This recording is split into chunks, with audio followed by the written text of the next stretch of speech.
Many years ago, I came across a few lines in a book that I connected with. They were, "It's easy to judge, but you never know another person's heart, what gives them strength and what breaks them down." I have learned to listen more and speak less. The result has been eye-opening conversations and inspirational moments that I have shared with you right here.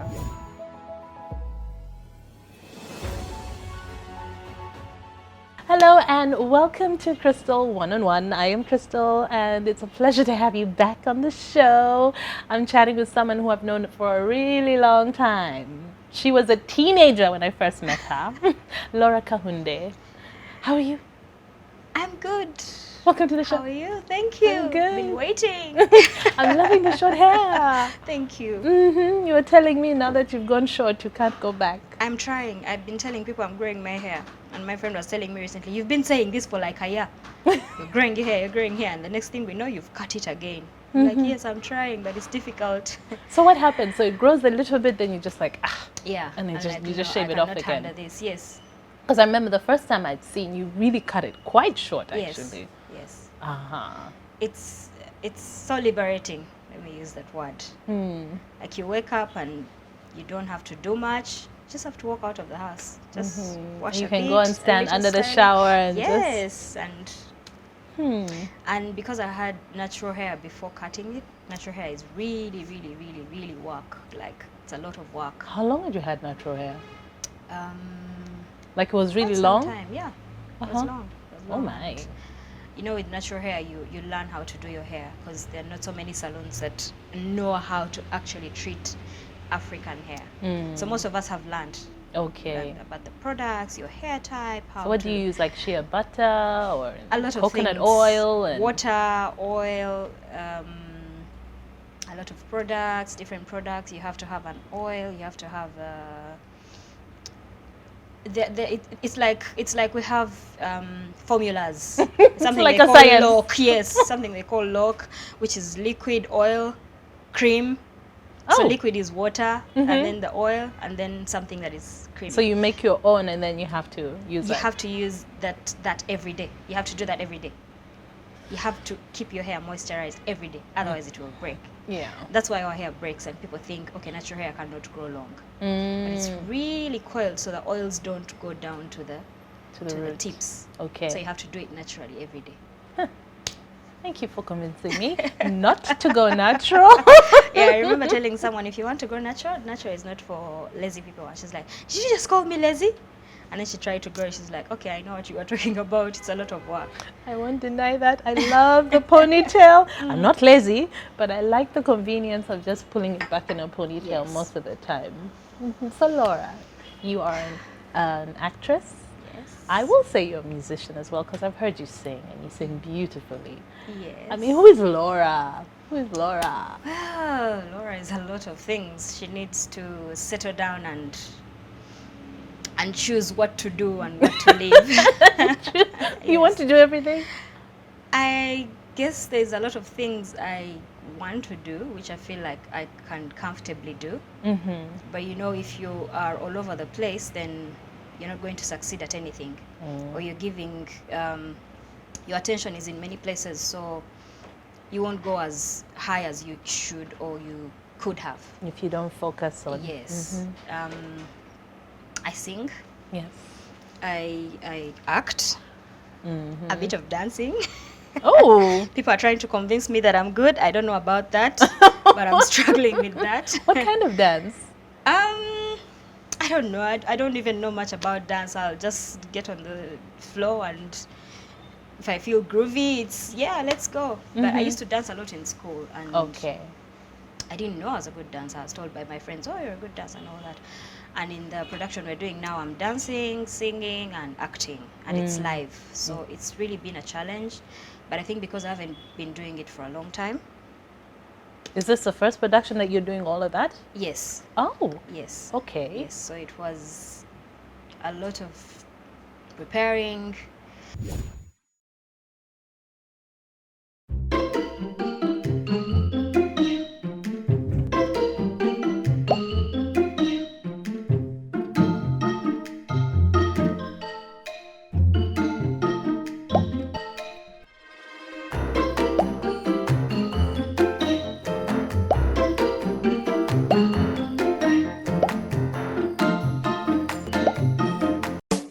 you too can get Chocha. Top up every Monday and get 10 times bonus data bundle with Chocha Monday. Log on to www.smile.co.ug or visit any Smile outlet and top up now. Smile. Now you can. Mentally, I feel like the physically, rehearsals have and- gone on for a long time. I heard about this production a long time ago before it actually Yes. happened. At first, it was, I think, a personal rehearsal because John Sega started talking to me about it way before, and he sent me the songs, but I didn't know I was supposed to dance. Oh, So I come okay. for the rehearsals, and he's like, "Okay, you're going to sing, you're going to dance, and you're doing live." I'm like, "I'm dead." So I had to pump up in the gym. Did you have a moment where like, what is this? Yes, What did I it's- commit to? Yes, I had that moment, but I usually speak to myself and say, don't complain. Take it in and try, at least try and fail. Don't complain. And he says I complain a lot. Really? That's what he says, but he's the only person who says that. He's probably wrong. Okay. Yes, maybe something else people don't know about me. I'm a social worker. Okay. And I've been told I'm a very good counselor. Oh. Yes, so I've been doing something to prepare me for that in the pipeline. Okay. Yes, most of the people I've counseled, it's been on friendship, personal basis. Like I don't intend to. I find that people find comfort in talking to me. Like for some reason, people will come and just start telling me about issues that are, not going well with them. So through that, I realized I had a gift. Yes, so I like to think that that I'm guided by the Spirit of the Lord. Yes. Before I found out I could do some counseling, God prepared me for it in a way. How? When I was in high school, I remember two friends of mine coming to me and telling me, I get comfort talking to you. I was like, okay. Okay. And I felt like I had an obligation, to listen to them, to encourage them to do that. And then when I got to the university, for some reason, I didn't even know much about social work, but that's Okay. the course I chose. Okay. Like when I looked through the list, because I had applied to my career, I had applied for psychology, they didn't give me that. So when I went to UCU as sort of last minute, frustrated and what, so I just picked out social work. And the first time I sit in class, I'm like, oh my God, this is where I'm supposed to be. You knew. Yes, the first time I sat in a social work class, I was like, this is where I'm supposed to be. So I enjoyed the university. Okay. Yes. Sounds interesting. Now we've already gotten to university. Take us back. Take us back to where you were born. I was born in Kampala. Mm-hmm. We were living in, what's the place called? I think there are those flats along Kira Road. Are the Bukoto White Flats? Not the White Flats. Before the White Flats, there's some, as you head towards the Kira Road lights coming from Molago. Ah, okay. Yes, that I area. know them, yes. I think that's where we were living, if I'm not mistaken. But yes, the conversations I know start from there. Not personally, but things that they talk about, my sister and my mom, and that's where the conversations seem to begin from, as far as I'm concerned. Okay. Me seated in a chair with my eyes looking at people walking up the stairs and all that. So I think it was that place. I was born in Mulago, the last born. You're the baby. No, I'm not the baby. Not anymore. Not anymore. I'm a big girl. Even the way she said it. I'm now a big girl. Yes. Okay. Yes. Were they very protective over you? Very, Being very the last protective. born. Very protective. My When you say very, it's like too yes, much. my sister is 8 years older than me, so I was the child. The child this, the child that, the child, where are you going? Who are you talking to? What? But when I grew up, I understood because I'm doing the same to my niece. Uh-huh. Yes. I remember there's a reporter who met me one day and I wasn't with my sister. He's like, Sister Waliwa, Today you're not with your sister. Your sister is too protective. But she does always seem to have you close by. Yes. But it seems also as family, you're just very close. Yes. Even with your brother Eddie, you're very close. Yes. Yes, we are. Mm-hmm. I guess that's how we were You know, there's some raised. families who are, Yes, I they know. do their own thing. They check in on each other 3 times a year. I'd never thought about it until people started saying it. Mm. They say it's a blessing that we're that close. And I guess when I was growing up, I took it for granted. I thought that's how everyone is.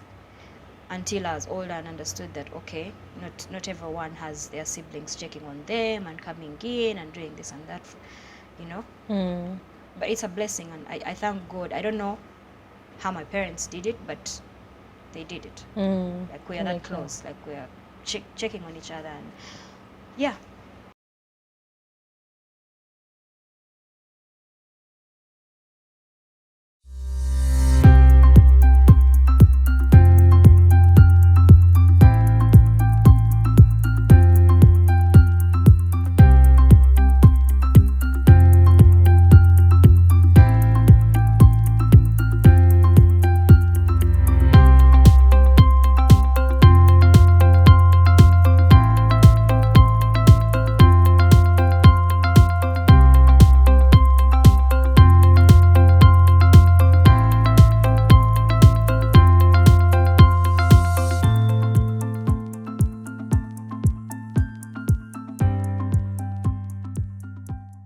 Where did you go to school?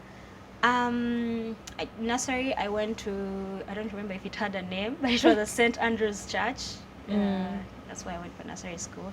And then I went to Aria. And I went to Taiba. I was at Taiba most of the time. I went to St. Lawrence for a bit and came back to Taiba. Oh, so most of your OA Yeah. levels, huh? Yes, I was Okay. at Taiba. Why did you go to St. Lawrence? You know, when you get excited and I need to go to a new school, so I go there in S5, and they had particular, at Taiba you were free to like put anything together, and I wanted to put entrepreneurship in the middle, Okay. and St. Lawrence wouldn't let me do that. Said you have to do econ and then stroke ent. It's like, no, that's not what I want, and Taiba was willing to give it. In primary, I remember I was active singing and dancing, but not acting. Okay. Yes, I actually didn't do much of the acting in school. I think because everyone perceived me as a singer. Oh, okay. Yes. Mm-hmm. But I remember a friend of mine, she probably does not remember this, Carol Kababito, telling me, "You're such an actress." I don't know what I was doing, but I was talking to her and she told me, "You're such an actress, you're always acting." So I was like, okay, it stuck with me because it's something I'd always loved, but silently. Like I would see people acting, I'm like, I can do that. I think I can do that better. I can do that. But I was always shy, and when they called on people to act, I would drag my feet. So I didn't do much of the acting. Okay. So everyone knew, she's going to grow up and be a singer. She's going to grow up and sing. She's going to grow up and sing. Mm-hmm. So the acting sort of came later. Did you see yourself growing up to be a singer? Yes. You did? Yes. Oh, okay. Yes. But then when I grew up, I sort of drew away from it. Like, Why is that? at some point I didn't Is it want because to... Juliana is a singer and you saw what it takes? Or? Yeah, I saw what it takes. Like, I saw some of the things she had to endure, and I was like, God, I don't think I can manage. So I remember at that time, the person I was working for wanted to take me to Kigali to work as a marketeer. I was like, okay, this is my escape. That is around 2013, 2014. And I was very happy. I was like, okay, I'll go to Kigali, just hide there and leave all this thing, because these things come with the public knowing you. And I was like, okay, I will not manage. All this attention, all these lies, all this, no, this is not for me. So I need to grow up and And face being it a head child, on. yes. Okay. So yeah, I But you did go to Kigali? didn't. You didn't? Okay. I did not. I was working for him and in Kampala. Somewhere, somehow, things didn't work out. Okay. Me going to Kigali. And also my sister was very worried that I was going to go very far from her. That's the time Karen had just passed away, and she was telling people that I'd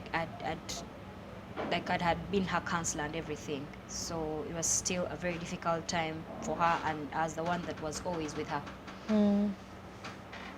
So I guess it didn't work out for a reason. Okay. Yes. So you find that role of being a counselor, have you been that for your siblings as well? Because you talked about your friends, it's always been there. Now you've mentioned I think I've been that that for my time. sister. I put my mom in a chair sometimes. Yes. I think she's like, but my child, why you? Yes. Like my mom worries a lot. So sometimes I'll sit her down and talk to her and say, Mommy, you can't worry, you know, you believe in God and all that. You're not going to add a day on your worrying and by your worrying and what. Yeah, I do that. I do that. Okay. Yes. I always feel like I have an obligation to do it for people. It's not I don't force it on people, but when it's welcomed, I gladly do it. Okay. Yes. Yeah, then that means it just comes to you naturally. I guess. Yes. So you said you used to sing a lot in school, dance a lot in Yes. school, but at the same time, sometimes you'd shy away. So were you like reserved, quiet, or were you loud and noisy? I don't think so. I think it would depend. Even now, like when I get to meet people for the first time, I'm sort of I pull back until I know you well. Then naturally I'll become the noisemaker. And many a times when I'm with my sister, people are telling, "Your sister is very quiet," and she's like, "This one, no, she's not." If only you knew. Yes. So I think it depends, but So I you- still think I'm shy. You think you're shy? Yes. Yes. Like when someone puts me on the spot and I'll feel uncomfortable. Okay. Yes. All right. So in school, you never got in trouble? Did you? Not so much. Not so much. I remember the one time when I really, really got in trouble. I was in P4 and I had learned how to fight. Yeah. Yes. I don't know where I got that from. I had started fighting. Like physically? Yes. With what, boys, girls? I used to scare the boys. What I would do is stand on a table and say, "I'll beat you." And because they would look at my face and think, maybe she can beat me, they would take off. The girls, I fought. But I did it like twice, and they took me to the office, and the headmistress said, if you do this again, and she was a relative, told me, if you do this again, you're leaving the school. That was it. I Okay. never fought again. Yes. But like any other child, you know, you get in trouble for small things, making noise in class, doing this and that. But yeah, that was it. Were you a tomboy? Were you a girly girl, always in dresses and skirts? And As did you a like girly pink? girl, And but I had a friend that was a tomboy, so I think I picked up a bit on that. And we used to play with boys and play these, I don't know what they're called in English, where you get the rubber band and get a catapult? yes, a catapult and shoot at people. We used to play that with boys. So one day we were playing and the teacher comes from the corner and one of us hits him. We took off. So yeah, but it didn't go far. I think I was just picking up on my friend's character. Okay. Yes. All right. So have you ever been like involved in like writing as well, or poetry, Yes. or? I used to write a lot. It was sort of like it was like therapy. I used to write, and every time I had something that. So you had like a journal? Yeah, it was. I don't know whether to call it a journal because I used to structure them like poems. Okay. Yes, and I would give my books to people. Like there's a time I gave it to someone, and before I knew it, it was in the, what do they call it, newsletter, like at the end of the term.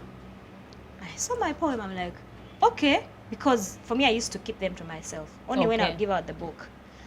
You know, To someone if I to- trust you enough, I'll give you the book and you read through. So someone picked up one of my poems and put it there. I'm like, okay, that was it. I never gave them out again. But Were they very personal? yes, but I don't think one would know that it's personal. I would find a way of generalizing it, so when you read it, you feel like maybe it talks about you or something. So I don't know how to explain it, but I would sort of twist it a bit. so that you don't exactly know that I'm talking about myself. Yes. And that went away from me for some time, and it returned like this year, at the beginning of the year. This year? Yes. Like, I went through something last year, and